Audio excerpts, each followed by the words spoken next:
આપકી અદાલતમાં comedy king Kapil Sharma પર આક્ષેપ છે કે એ લેટ લતીફ છે. કપિલ, એક જમાનામાં એવું બહુ કહેવાતું હતું કે મોટા મોટા સ્ટાર્સ સેટ પર રાહ જોઈ રહ્યા હતા. અનિલ કપૂર, અજય દેવગણ, શાહરૂખ ખાન, અક્ષય કુમાર, અને કપિલ ત્યાં નહોતા પહોંચતા. આ એ જ ફેસની વાત છે સર, જ્યારે એન્ઝાયટી ડિપ્રેશનનો બધો ફેસ ચાલી રહ્યો હતો. હું કદાચ એ અવસ્થામાં નહોતો કે હું કામ કરી શકું. તમે કોઈ પણ કામ કરો ને સર, સમજી લો ને કે તમે ગાડી ચલાવી રહ્યા છો, તો જો તમારી માનસિક હાલત ઠીક ન હોય તો તમારું ધ્યાન કામમાં લાગશે જ નહીં, તમારે કરવું પણ ન જોઈએ. મારું કામ તો હતું લોકોને હસાવવાનું છે. જ્યારે તમે અંદરથી ખુશ ન હો, તમે કેવી રીતે કોઈને હસાવી શકો છો? પણ પ્રેશર હોય છે કે નહીં, ચાલો કામ કરો, આ છે તે છે. તો મને લાગતું હતું કે યાર મારું કોઈ સાંભળી નથી રહ્યું. હું કહું છું કે કામ નથી કરવું, મન નથી લાગતું, પણ પ્રેશર કરી રહ્યા છો કે કરી લો. પછી મેં પણ ખોલીને પી લીધું કે કરાવી લો. તો મેં રાહ નથી જોડાવી સર, પણ શૂટ કેન્સલ થયા છે ઘણા બધા. પણ એ લોકો પણ ક્યાંક ને ક્યાંક સમજતા હશે, કારણ કે જ્યારે શાહરૂખ ખાનનું શૂટિંગ કેન્સલ થયું ત્યારે મને દુઃખ થયું હતું. અજય દેવગનનું શૂટિંગ કેન્સલ થયું ત્યારે દુઃખ થયું હતું. પણ એ પ્રેમ કરે છે અને મને વાત સમજે છે કે ક્યારેક કલાકાર એવા ફેસમાંથી પસાર થાય છે. ઘણા લોકો સાથે એવું થતું હોય છે. તો જ્યારે શૂટિંગ કેન્સલ થયું, શાહરૂખભાઈ પછીના અઠવાડિયે હું બીજું શૂટિંગ કરતો હતો, પછી ઘરેથી જતો હતો, ક્યારેક શૂટિંગ કરી શકતો હતો, ક્યારેક નહોતો કરી શકતો હતો. તો શાહરૂખભાઈ એક દિવસ આવ્યા રાત્રે, ક્યાંક ફિલ્મ સિટીમાં શૂટિંગ કરી રહ્યા હતા. આવ્યા, એમણે મને પોતાની ગાડીમાં બેસાડ્યો, મને 1 કલાક સારી રીતે સંતોષથી સમજાવ્યો કે અને કહ્યું કે તું આમ ટેન્શન કેમ લે છે, લોકો કેટલો પ્રેમ કરે છે તને. પણ એ વસ્તુ મારા કંટ્રોલમાં હતી જ નહીં સર. મને ખબર નથી કે જો હું બહાર જઈશ કે મારી આંખમાં સૂર્યપ્રકાશ પડશે તો શું થશે. હું કોઈની સાથે વાત જ નહીં કરી શકું. હું 1 લાખ લોકોની સામે ઊભો રહીને બોલી શકું છું સર, પણ એ વખતે એવી અવસ્થા હતી સર કે હું 4 લોકોની સામે પણ નહોતો જઈ શકતો સર. અને ડિપ્રેશન નામની વસ્તુ વિશે મને ખબર નહોતી. અમે તો નાના શહેરમાંથી આવ્યા હતા, બાલતોડ વિશે સાંભળ્યું હતું, હે ને, તો પેટનો દુખાવો સાંભળ્યું હતું. What is this depression and anxiety, એ ખબર જ નહોતી. તો અક્ષય પાજીનો કોઈ કંઈ સ્ટારમાં શૂટ કરી રહ્યા હતા, હું નહોતો જઈ શક્યો. પણ ક્યાંક ને ક્યાંક એવો એક પ્રેમ છે જૂનો, એમને ખબર હતો કે યાર આવો છે નહીં. તો એમને પછી મને ત્યાં સેટ પર બોલાવ્યો કે આવીને મળતું, મને બહુ જ પ્રેમથી સમજાવ્યો. એટલે અને એક ફેસ હતો સર જે જતો રહ્યો છે. એક જગ્યાએ તમે કહ્યું કે જ્યારે તમે લેટ થાવ છો ત્યારે તમે કડવા ચોથ પર પણ લેટ થઈ જાઓ છો. કડવા ચોથ ઉપર હું કામ કરી રહ્યો હતો સર. એકચ્યુઅલી આ કડવા ચોથ ઉપર અને પાછલી કડવા ચોથ ઉપર પણ. તો એવું તો થતું જ હોય છે કે પહેલી 2-3 વાર માણસ ટાઈમ પર જાય છે, પછી લેટ થવાનું શરૂ થઈ જાય છે. એકચ્યુઅલી થાય છે એવું ને કે તમે ધીરે ધીરે જોઈ લો. બહુ મોટો ફરક પડે છે. તમારા નવા લગ્ન થયા હોય, તમે કોઈ ફંક્શનમાં જાઓ કે કોઈ ફિલ્મ જોવા જાઓ, તો એકદમથી વર બહુ કોશિશ કરે કે તમે એક જ ખુરશીમાં બેસી જાઓ. એ વખતે તમે પણ આવી જાઓ છો, બરાબર ને? જ્યારે લગ્નના 5 વર્ષ પસાર થઈ જાય છે ને, ત્યારે બૈરી બેઠી હોય છે પહેલી રોની અંદર, ભાયડો ત્રીજી કે ચોથી રોમાં બેઠો હોય છે. પછી 10 વર્ષ પસાર થઈ જાય છે, બૈરી પહેલી લાઈનમાં, ભાયડો બહાર ઊભો બીડી પીતો હોય છે. તો મને લાગે છે કે સર સમય પ્રમાણે થોડા ફેરફાર આવ્યા કરે છે, અને જિંદગીની આ જ તો સુંદરતા છે સર. આવી જ રીતે થતું. ના, એટલે હું તમારા ઓબ્ઝર્વેશનને અપ્રિશિએટ કરું છું. તમે તો કોઈને છીંકને પણ નથી છોડતા. મેં જોયું છે કે તમે એક છીંક પર જ એક આખો એપિસોડ બનાવી દીધો. સર એ આમ આદમીની છીંક હતી. એ મારો દોસ્ત છે. તમે જોજો કે મોટા કોટવાળા સોફિસ્ટિકેટેડ લોકો હોય છે ને, એ બધાને ખાસ રીત હોય છે. તમારી પાસે બેઠા હોય ને, આમ છીકે ને તો પણ બાજુવાળાને ખબર ન પડે કે આને છીક ખાધી છે. સોરી કહી દે છે. આપણા દેશી લોકો છે ને, પહેલા આજુબાજુ લોકોને પાછળ ધકેલે. એવી ભયંકર છીક ખાય ને, ક્યારેક તો સાથે માણસની કિડની બહાર આવી જાય છે. જેમ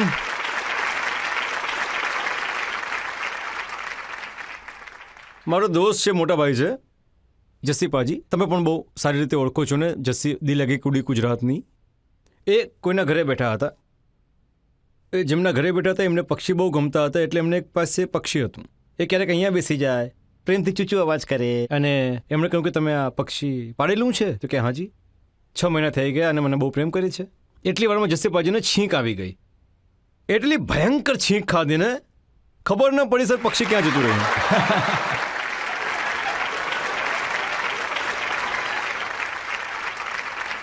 એ સાઇબેરિયન પક્ષી હતું, અને ભૂલથી યુગાન્ડા જતું રહ્યું. બસ આપણે ત્યાં આવા જ લોકો હોય છે. મતલબ પણ તમે દરેક વસ્તુને ઓબ્ઝર્વ કરો છો. માણસ શ્વાસ લે એને હા પણ સર, ઓબ્ઝર્વ કરો મને છો. નાની નાની વાતોમાં બહુ મજા આવે છે. જેમ કે ઓલા મોટા ભાઈ જેમણે ફૂલ સ્લીવ પોતાની દાઢી રાખી છે, તો એ આંગળીથી એને ઓળખી. તમે દાંતીઓ રાખી લો ને, આંગળીથી ક્યારના મંડી પડ્યા છે. પણ તમારી સ્ટાઇલ બહુ સરસ લાગે છે મને, કસમથી. માથા પર પાઘડી પહેરીને બંદૂક રાખીને બેંક લૂંટી શકો છો તમે. જનતામાંથી લોકો સવાલ પૂછવા માંગે છે. મારો સવાલ તમને એ છે કે એવું જોવા મળે છે કે તમારા જેટલા ઇવેન્ટ્સ અને શો હોય છે એમાં તમારી મમ્મા તમારી સાથે રહે છે, તો તમે આજે એમને કેમ લઈ નથી આવ્યા? મમ્મી ના, મમ્મી એકચ્યુઅલી તો મમ્મીનું બહુ મને તો આવવાનું પણ છે ને, મારે હમણાં ફિલ્મના રિલીઝના ચક્કરમાં ઘણું બધું ટ્રાવેલ કરવાનું હતું. નહીં તો મમ્મી તો હંમેશા મારી સાથે શૂટ ઉપર જ હોય છે. એનો મને છે ને એક ફાયદો પણ થાય છે. જ્યારે મારી મમ્મી મારી સાથે હોય છે ને ત્યારે તો મારી એક કોશિશ હંમેશા હોય છે કે કોઈ એવી વાત મોઢામાંથી ન નીકળે, કારણ કે અમારો આ શો આખું ફેમિલી જોતું હોય છે. એટલે મારી મમ્મી સામે બેઠી રહેતી હોય છે તો મારા પર એક ફિલ્ટરનું તો એટલે ઓનલાઈન એડિટ થતું હોય છે. કપિલ, જો રેકોર્ડ જોઈએ તો સૌથી વધારે માઇક પકડીને તમે કોમેડી કરી છે દુનિયામાં, તમારો રેકોર્ડ છે. તો આ જે આદત છે એ મમ્મીના કારણે પડી? કારણ કે મેં જોયું છે કે એકવાર મમ્મીના હાથમાં જો માઇક આવી જાય તો એ જલ્દી છોડતા નથી. હા, હમણાં જ ન્યૂ યરનો પ્રોગ્રામ થયો હતો ત્યારે જ જસીપાજી હતા એમાં એમણે મમ્મીને માઇક આપી દીધું અને મને તો ખબર છે કે મમ્મી મારા પર ગઈ છે એટલે હું એમના પર ગયો છું. એમણે માઇક છોડ્યું જ નહીં સર. તો હા, એવું છે અમારા પરિવારમાં બધામાં જ. બધાને તમારી કીડા છે. જે નાનકડી દીકરી જી છે સર. એ પણ તમારા ગીતો ગણગણે છે. હા સર, એણે પણ ગીતનો મ્યુઝિકનો બહુ શોખ છે. આપણી પાસે વિડીયો છે, અચ્છા. Can we play?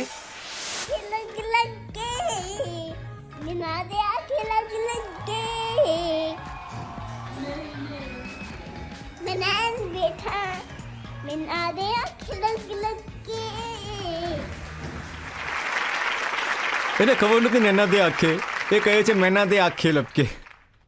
એ બહુ શોખીન છે સર. હજી 3 વર્ષની છે. તો મમ્મીમાં પણ છે, કપિલમાં પણ છે અને દીકરીમાં પણ છે. જી સર. તો આ મેન્યુફેક્ચરિંગ ડિફેક્ટ છે આખી ફેમિલીમાં.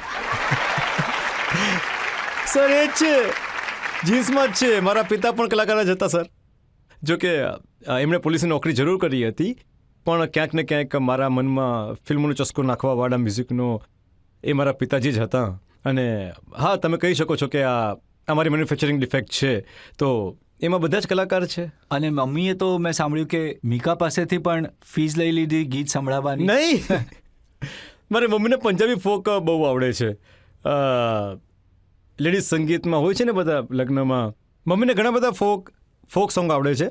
તો એક દિવસ આમ જ બેઠી હતી અને અમારા ઘરની ઉપરના ફ્લેટમાં રહે છે ત્યાં મિક્કા ઘરે હતા. તો મમ્મી એમના ઘરે બેસી તેને સંભળાવી રહી હતી અને મિક્કા પણ એમને પોતાની માની જેમ જ માને છે. તો અમારા પંજાબીમાં એક શગુન હોય છે ને કે આપણી મમ્મી છે એટલે એમને પગે લાગીને 11,000 રૂપિયા માથે મૂક્યા. મમ્મી નીચે આવી અને કહ્યું કે મેં મિક્કાને ગીત સંભળાવ્યું અને મને પેમેન્ટ આપ્યું છે. મેં કહ્યું મમ્મીને પ્રેમથી આપ્યા છે કે નહીં એને મને પેમેન્ટ આપ્યું છે. આ તમને આદત પડી ગઈ છે કે મમ્મીની પણ મજાક ઉડાડશો, ગિન્નીની પણ મજાક ઉડાડશો, અર્ચના પૂરણસિંહની પણ મજાક ઉડાડશો? અર્ચના પૂરણસિંહજીને તો પૈસા મળે છે, મારી મમ્મીને તો પૈસા પણ નથી મળતા બિચારીને. પણ મને લાગે છે કે સર, જો તમે શરૂઆત પોતાનાથી કરો તો બીજા સાથે પણ કરી શકો છો. જો તમે બીજા કોઈ સાથે મસ્તી મજાક કરતા હો, હવે સર 4 દિવસની જિંદગી છે, મસ્તી મજાક કરતા નીકળી જાય તો સારું છે. નહીં તો બહુ લાંબી લાગે છે જિંદગી, નીરસ થઈ જાય ને. તો આજકાલ તો તમે જોશો કે બહાર આમ પણ લોકોના ચહેરા પરથી સ્મિત ગાયબ થઈ ગયું છે. તમે સિગ્નલ ઉપર ઊભા રહીને ક્યારેક જોઈ લો કે બધાનું મોઢું જ આવું થઈ ગયું છે. ક્યારેક પોતાના વિચારોમાં એટલા ખોવાઈ જાય છે કે ગ્રીન લાઇટ થઈ જાય તો પણ ત્યાંથી નીકળતા નથી અને કહેવું પડે છે કે પાપાજી આનાથી વધારે ગ્રીન નહીં થાય, ચાલો. લોકો ટેન્શનમાં છે. એટલે મને લાગે છે કે જેટલી મસ્તી મજાક થાય એટલું સારું છે. કપિલ, ખરેખર આપકી અદાલતનો આજનો આ શો મસ્તી મજાકમાં ક્યારે નીકળી ગયો ખબર જ ના પડી. અચ્છા, આરો પૂરા થઈ ગયા. વાવ.